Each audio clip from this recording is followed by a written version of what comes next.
Oke, ini adalah template Google Sheet yang saya gunakan untuk mengelola keuangan pribadi ya. Bisa digunakan untuk pribadi sendiri atau untuk keluarga. Kalau untuk keluarga berarti mungkin bisa sharing dengan email istri ya. Di sini bisa sharing nanti kalau misalnya digunakan untuk lebih dari satu orang. Kemudian kenapa saya pilih Google Sheet? Karena yang pertama ya dia online, kemudian dia bisa menggunakan rumus-rumus yang dipakai di Excel juga. Jadi saya jelaskan secara singkat untuk tampilan, kemudian fitur-fiturnya, kemudian nanti cara menggunakannya seperti apa ya. Bagi teman-teman yang mau mendownload untuk template ini, silahkan cek link pada deskripsi ya. Ini nanti akan didirect pada website saya, kemudian akan dibawa pada link seperti ini. Nah, ini ada link untuk copy dari template Google Sheet-nya. Nah, di sini ada peringatan, the attached app script file and functionality will also be copied. Artinya, saya kan selain formula yang ada di dalam sheet-nya, saya juga ada coding yang saya buat pada app script nih. Nah, ini jangan khawatir, takutnya ini nanti dikira ada virus atau apa ya. Ini nggak masalah sih. Ini cuma warning aja bahwa apa yang saya buat di sini coding akan ikut tercopy juga. Jadi memang ini harus ada ini. Kalau ini nggak ada nanti nggak bisa berjalan sempurna untuk sheetnya. Oke, jadi jangan khawatir, tinggal klik aja copy. Nanti tunggu kira-kira beberapa detik langsung masuk ke halaman template yang sudah jadi milik kalian. Oke, tergantung dari koneksi internet sebenarnya. Kalau misalnya koneksinya cepat, langsung masuk ke halaman ini. Ini adalah template yang masih kosongan nih. Supaya tidak terlalu lama, kita mulai dari yang halaman pertama. Ini halaman utama yaitu dashboard. Dashboard ini seperti layaknya kita di mobil, kita pasti punya dashboard kan. Itu adalah indikator di mana kita tahu status keuangan kita itu kondisinya seperti apa. Kemudian kontribusi pengeluaran terbesar itu di mana, itu dia dari grafik yang ada di dashboard ini ya. Saya perluas saja tampilannya kayak gini.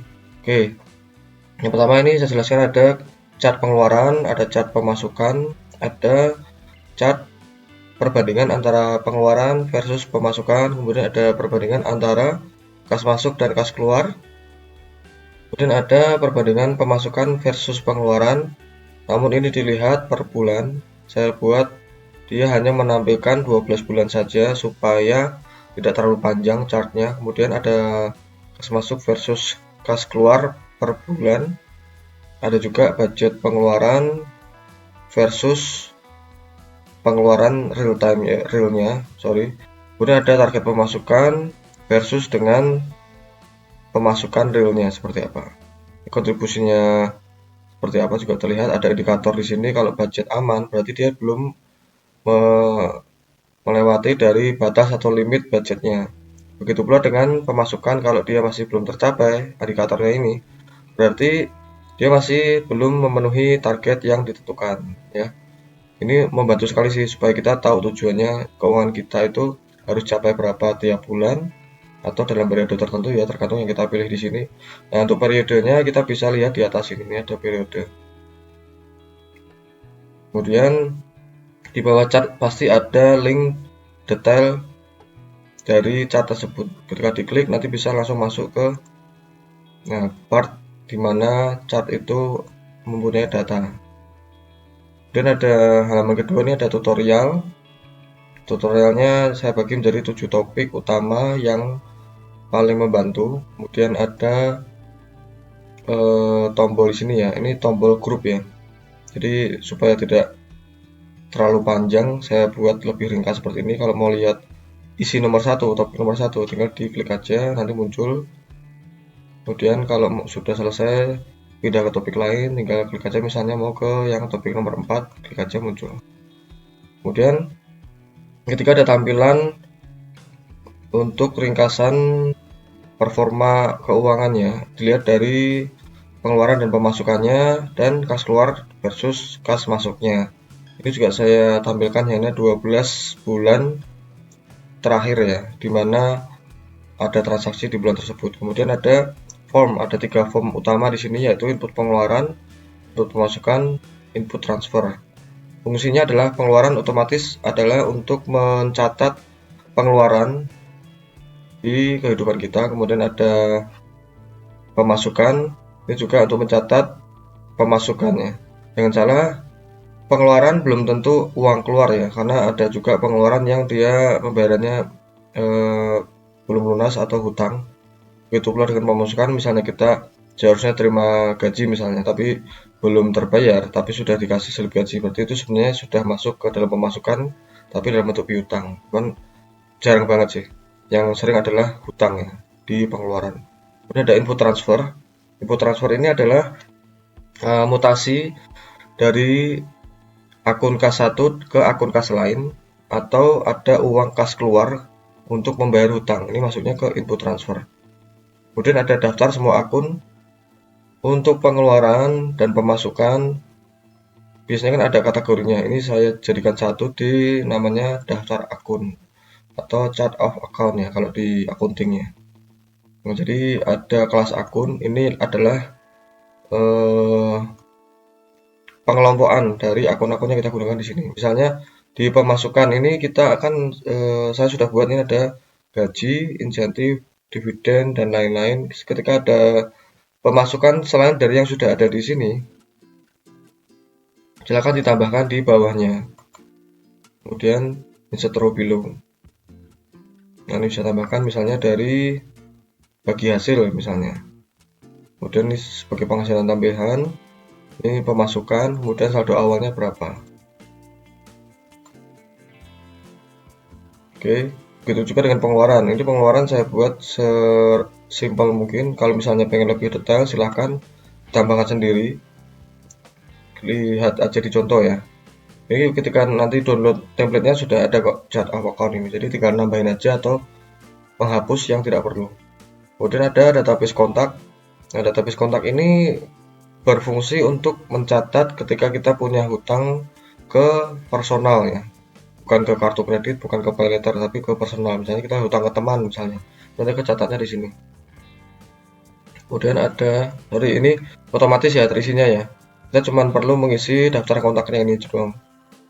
Ini sudah saya buat rule yang sangat simpel sekali, jadi kemungkinan tidak akan salah. Yang saya kasih header warna hitam ini, dia yang harus kita isi. Kemudian kalau yang warnanya grey kayak gini, dia akan terisi otomatis, jadi nggak usah ambil pusing. Kita cukup isikan yang hitam aja. Begitu pula dengan yang ada di sini ya, di input pemasukan pengeluaran, kita hanya perlu isikan yang headernya warna hitam aja. Saya lanjutkan ke riwayat transaksi. Ini adalah semua transaksi yang diinput, akumulasi atau konsolidasi dari input pengeluaran, input pemasukan, dan input transfer. Kita lihat di riwayat transaksi. Nah, ini kita bisa filter menggunakan tipe transaksinya, mau lihat pemasukan doang atau pengeluaran atau transfer. Kemudian ada filter tanggal juga, kita mau lihat dari tanggal berapa sampai tanggal berapa. Cuman ini saya atur secara general di dashboard. Nah, ketika ini 1 April sampai 30 April, otomatis pada laporan-laporan ini dia akan mengikuti pada tanggal yang di input di dashboard. Nah, ini masih akan sama. Detail pengeluaran ini adalah rincian dari pengeluaran. Ini seperti riwayat transaksi juga, cuma sudah difilter otomatis di pengeluaran doang. Begitu juga dengan pemasukan. Nah, kemudian ini ada kas masuk versus kas keluar. Yang ada pada laporan ini hanya transaksi yang ada kas keluar dan ada kas masuk. Jadi ketika ada pengeluaran tapi hutang, dia tidak akan tercatat di sini. Nah, ini kita bisa melihat arus kasnya kita secara real ya. Jadi kita tidak terpacu dengan transaksi lain yang tidak menggunakan kas. Jadi kita tahu uang masuknya kita tuh berapa dalam periode tertentu yang ada di sini. Kemudian total uang kas kita keluar tuh berapa. Kita bisa stock opnam juga uang kita sudah sama belum dengan yang ada di sini. Nah, ini kalau ada tanda indikator positif, artinya uang kas keluar kita itu lebih sedikit dibandingkan uang kas masuk. Nah, ini positifnya sebesar ini. Nah, bedanya dengan pemasukan versus pengeluaran. Nah, ini adalah semua transaksi pemasukan dan pengeluaran, baik dia sudah terbayar ataupun menggunakan metode bayar hutang atau belum dibayarkan ya. Nah, ini kelihatan untuk pemasukan sama sih. Nah, 8.500.000. Kemudian untuk pengeluaran beda nih, ini ada pengeluaran 6.810.000, sedangkan kas keluarnya hanya 1.060.000. Nah, berarti ada selisih. Nah, selisihnya itu adalah berarti kita ada pengeluaran yang menggunakan hutang, mungkin sejumlah hampir 5 jutaan nih. Oke, kemudian ada aset dan hutang. Ini untuk mencatat besaran aset kita itu per hari ini tuh berapa. Nah, ini saya buka template ini pada tanggal 10 Juli, makanya dia akan menampilkan per hari ini itu aset kita berapa. Nah, ini akumulasi dari semua aset kita, yaitu dari ada kas sitangan, kas tabungan, ada bank BCA dan segala macam. Kalau di total, nah ini ada 88.879.800 ya, ini kelihatan udah akurat. Nah, mungkin saya tambahkan sedikit, ini ada saldo awal. Ini asalnya dari mana? Asalnya adalah dari chart of account atau daftar semua akun. Nah, di sini ada saldo awal kan. Nah, saldo awal inilah yang akan muncul pada aset dan hutang di kolom saldo awal. Kemudian ada penambahan, itu ketika ada uang masuk di transaksi, kemudian ada pengurangan, itu kalau ada uang keluar, kemudian ada saldo akhirnya. Ketika diakumulasi, ini ada di sini. Di sebelahnya ada daftar hutang, ini ada semua hutang kita, termasuk hutang personal. Nah, hutang personal ini di sini tercatat secara general ada total 400.000. Kalau pengen lebih detail, kita personal itu hutangnya ke siapa, berarti kita lihatnya di database kontak. Nah, kita ada hutang 400.000 ke Rudi Salahuddin, kemudian di Muhammad Habrun itu nggak ada hutang, berarti adalah total dari dua orang ini muncul di aset dan hutang ini ya. Total hutang saya adalah 52.275.000. Kemudian ada input budget dan target. Ini kita menentukan budget pengeluaran kita berapa, kemudian target pemasukan kita berapa, supaya kita tahu kita tuh pengeluaran total sudah melewati batas budget atau belum ya. Kemudian misalnya ini saya sudah bikin di bulan April misalnya. Untuk kategori atau pengeluaran bensin, parkir, dan tiket pada bulan April 2024 budget saya adalah 3 juta. Jadi kalau misalnya lebih dari 3 juta nanti akan kelihatan di detail budget dan target di sini ya. Nih, pada bulan April 2024 budget saya untuk bensin, parkir, dan tiket adalah 3 juta. Ini budgetnya, kemudian sudah terpakai 2.500.000. Ini adalah akumulasi dari semua pengeluaran bensin, parkir, dan tiket pada bulan April. 2.500.000. Ini ada semacam bar chartnya di sini.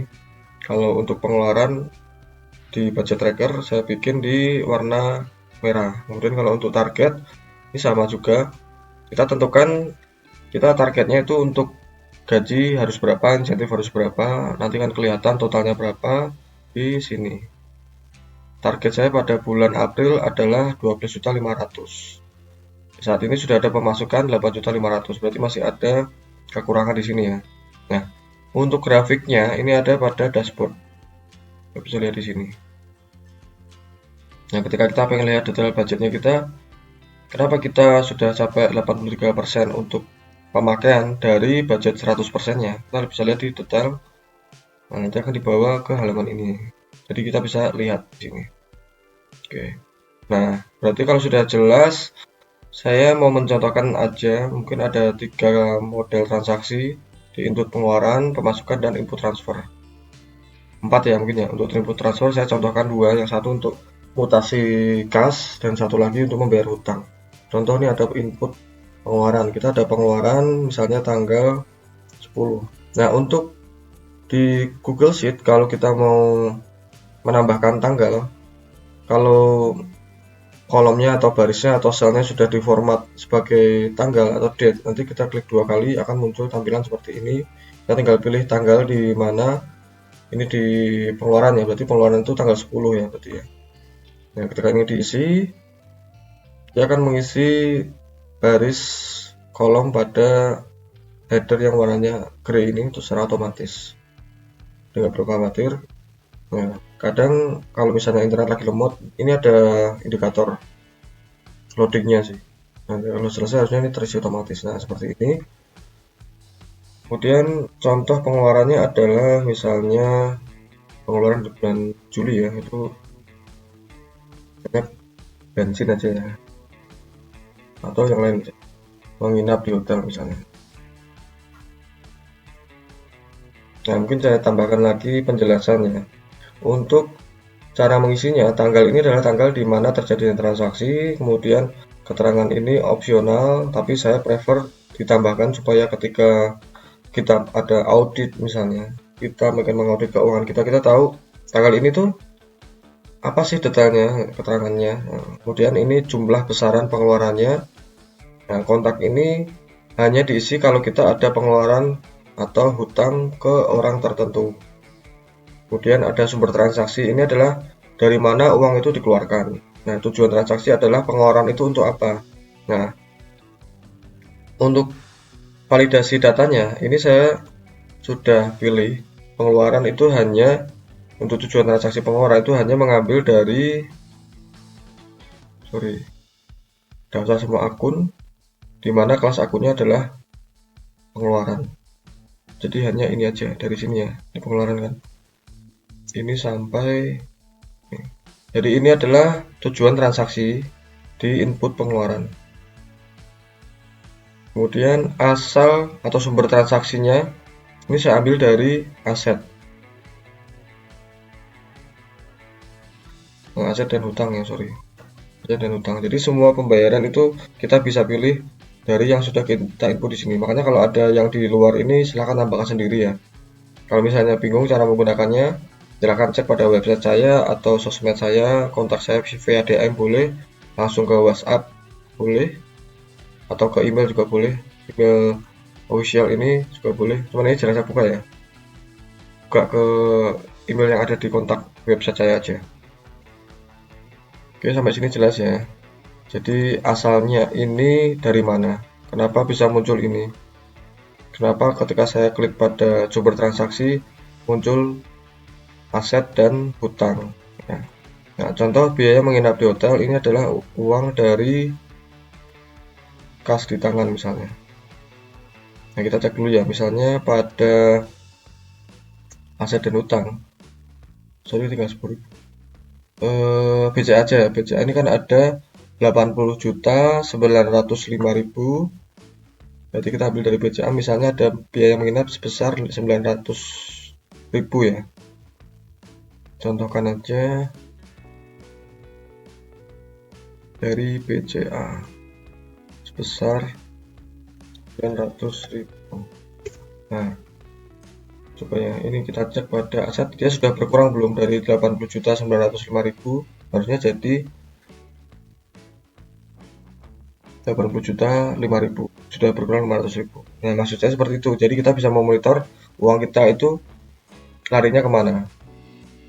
Oke, dari pengeluaran sudah. Kalau misalnya bayarnya pakai utang, ya berarti ini pilih aja kita bayarnya pakai apa. Misalnya pakai CC Niaga Silver atau CC Niaga Gold, maka hutang kita akan bertambah yang ada di sini ya. Di sini akan CC Niaga Gold. Nah, ini bertambah 900.000 kan. Nah, kalau misalnya kita ganti lagi, oh ternyata tadi jadinya pakainya BCA, udah kita pindah aja ya. Kita tentukan aja ya BCA ya. Kita cek di sini, dia akan menghilang dari sini, dari CC, dia akan mengurangi yang di sini. Oke, dari situ sudah paham. Kemudian kita mau ada input pemasukan ya. Pemasukan itu cara inputnya sama. Intinya kalau yang headernya warna hitam itu kita harus isi. Kalau yang warnanya grey jangan diisi, karena kan diisi otomatis. Contoh kita ada tanggal 10 juga, misalnya ada uang masuk sebesar 5 juta. Nah, sumber transaksi ini dari mana?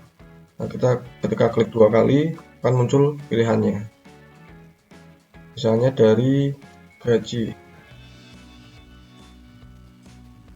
Masuknya kemana? Misalnya kita terima dalam bentuk cash ya, berarti itu masuk di kas di tangan. Sorry, ini saya hapus dulu ya, kita mau buktikan ini akurat atau tidak. Misalnya kita lihat dulu pada aset dan hutang. terlihat kas di tangan ini ada 10.000. Kalau ada uang masuk harusnya dia menjadi 5.010.000 ya. Kembali pada form input pemasukan. Ini kas di tangan misalnya. Dan kita cek pada aset dan hutang, ini harusnya bertambah 5 juta. Nah, jadi totalnya 5.010.000. Itu cara pakainya ya. Nah, kemudian pada form input transfer, ini fungsinya untuk apa? Untuk ketika misalnya kita ada store uang tunai misalnya. Misalnya tadi yang kita terima sebagai kas di tangan itu kan ada 5 juta. Total kas di tangan kita adalah 5.010.000. Kita pengen pada tanggal 10 ini kita transfer, bukan kita store tunai ya. Berarti sumber transaksinya adalah kas di tangan. Tujuannya kita mau masukkan ke Bank Mandiri misalnya. Kita cek dulu ya, Bank Mandirinya berapa. Lihat nih, Bank Mandiri di sini ada 5.670.000. Berarti ketika kita store tunai, maka pada kas di tangan akan berkurang 5 juta, pada Bank Mandiri akan bertambah 5 juta menjadi 10.670. Nah, kita praktekkan aja untuk input transfer. Oke, sebesar 5 juta misalnya. Nah, sekarang kita lihat pada aset dan hutang. Nah, ini akan berkurang kan, menjadi 10.000 lagi, terus ini menjadi 10.670.000. Itu cara mutasi uangnya. Begitu pula misalnya kita mau transfer dari BCA ke Mandiri atau Mandiri ke kas di tangan atau tarik tunai ya, atau ke bank lain, seperti itu caranya. Nah, misalnya kita mau bayar hutang di ini misalnya, ada hutang 400.000 ya. Kita cek pada database kontak. Ini ada hutang kepada Rudi Salahuddin sebesar 400.000. Kita mau bayar hutang nih tanggal 10 Juli misalnya. Kita mau bayar hutang 400.000. Kontaknya siapa? Rudi Salahuddin. Tujuan transaksi adalah hutang personal. Ya, kita kan mau bayar hutang personal ya. Berarti tujuan transaksi adalah hutang personal. Uangnya dari mana? Misalnya kita ambil dari, kita cek dulu yang ada uangnya di mana ya. Misalnya dari kas tabungan kita ambil 400.000, harusnya ini jadi 1.600.000 nanti. Oke, langsung aja di input transfer ini dari kas tabungan. Nah, kita cek pada asetnya. Nah, ini menjadi 1.600.000 karena berkurang 400.000 kan. Tadinya kan 2 juta. Dan kita cek pada kita cek pada database kontak, harusnya sudah tidak ada hutang. Nah, sudah nol. Nah, cara kerjanya seperti itu ya. Oke, nah metode yang saya gunakan ini adalah metode double entry bookkeeping. Jadi sumbernya dari mana, tujuan transaksinya kemana, kayak gitu. Kemudian selain dari worksheet yang ada di bawah ini, kita kan kalau nyekrol ini agak susah ya. Biasanya saya sudah tambahkan di atas ini shortcut berupa hyperlink ya ke halaman tertentu. Misalnya ini kembali ke dashboard, klik aja langsung kembali ke sini. Kemudian di sini ada variabel tanggal untuk filter. Ini yang saya jelaskan di awal tadi. Ini akan mempengaruhi semua laporan yang ada di sini. Semua ini akan ada filter tanggalnya. Ini semua ditentukan oleh filter tanggal yang kita set di awal ini. Misalnya kita pengen lihat di Mei doang misalnya, atau di berapa Mei doang, berarti tinggal diklik tanggal 1 Mei. Ini juga sampai ke 1 Mei. Nah, maka pada semua laporan ini, nah ini akan menampilkan 1 Mei sampai 31 Mei. Kenapa ini kosong? Karena pada Mei ini tidak ada inputan data ya. Karena saya sudah pindah ini ke sheet saya yang masih kosong mulai dari bulan Mei. Ini saya gunakan untuk demo aja. Kemudian otomatis semua data yang ada di sini ini adalah data yang masih kosong, tampilannya kosong seperti ini, kecuali pada Nah, pemasukan dan pengeluaran per bulan ini kan sudah ada data di bulan-bulan sebelumnya ya, makanya dia akan muncul tetap di sini. Nah, ini ada satu hal lagi yang lupa saya jelaskan ya, yaitu cara memakai budgetnya. Ini tadi saya sudah menginput ya di bulan April misalnya. Pada bulan April. Juli aja ya, tadi kan saya sudah input Juli ya. Misalnya di bulan Juli, dari tanggal 1 sampai 31 Juli, kita cek pada ini ya,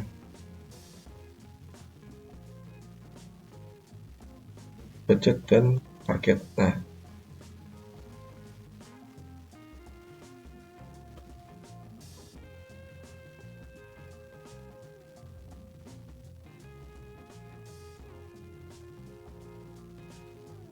untuk detail kita ketika lihat pada detail budget dan target, maka yang kita input tadi di input pengeluaran, di form input pengeluaran ya, kan muncul di sini pada bulan Juli biaya menginap di hotel 900.000. Ini budgetnya belum di set, kita ngesetnya di sini.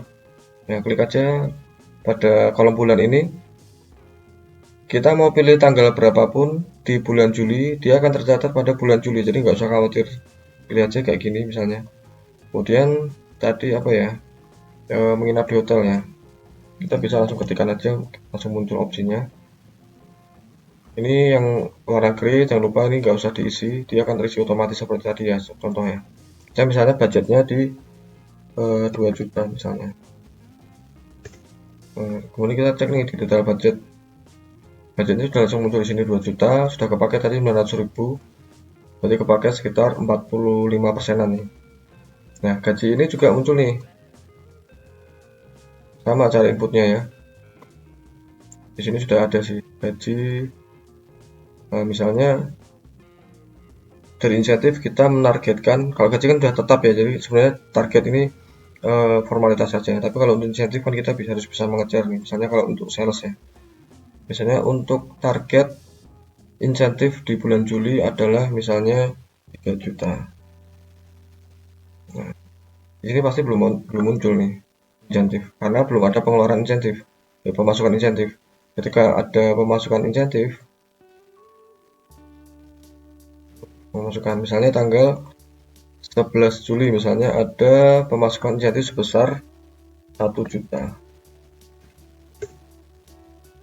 Dari mana uangnya? Dari insentif, masuk ke kasih tangan, pada detail budget dan target. Ini lagi loading. Jadi kita udah set targetnya ya. Nah, ini muncul kan. Insentif kita sudah masuk 1 juta dari target kita harus capai 3 juta dalam bulan itu. Berarti kita tahu nih, wah berarti harus jualan lebih banyak lagi supaya insentif lebih banyak. Kayak gitu. Nah, ini juga bisa jadi acuan untuk budgeting. Kalau kita targetnya 9 juta, berarti budget kita tidak boleh melebihi 9 juta di sini nantinya. Paham ya sampai sini ya? Oke, situ aja penjelasannya, semoga tidak membingungkan. Ini saya buat sesederhana mungkin dan seminimalisir mungkin, tidak membuat pengguna bingung. Contoh nih ya, contoh pada input pengeluaran ini kan sudah ada datanya nih. Misalnya suatu ketika ada yang salah, ketika langsung dihapus seperti ini, satu baris, ini nggak masalah, dia nggak akan merusak rumusnya karena semua rumus saya taruh di atas ini. Ada rumus, ini ada rumus-rumusnya, ini validasi data doang. Kemudian di sini juga rumusnya sudah saya taruh di sini, jadi semua yang ada di bawahnya header ini sudah aman sih, kecuali pada aset dan hutang, kecuali pada detail budget dan target. Ini kan ada budget bar di sini. Nah, ini rumusnya tidak bisa saya taruh di sini. Ini karena memang kekurangannya di situ sih. Jadi hanya di halaman budget tracker dan target tracker doang, dimana rumusnya tidak bisa saya sembunyikan di sini. Jadi hati-hati aja ya kalau di sini ya. Oke, sampai di situ penjelasannya. Saya sampaikan sekali lagi, jangan lupa Kalau misalnya mau tanya, nggak usah sungkan-sungkan, langsung ke DM Instagram saya, bisa langsung ke email juga, atau cek kontak pada website saya. Oke.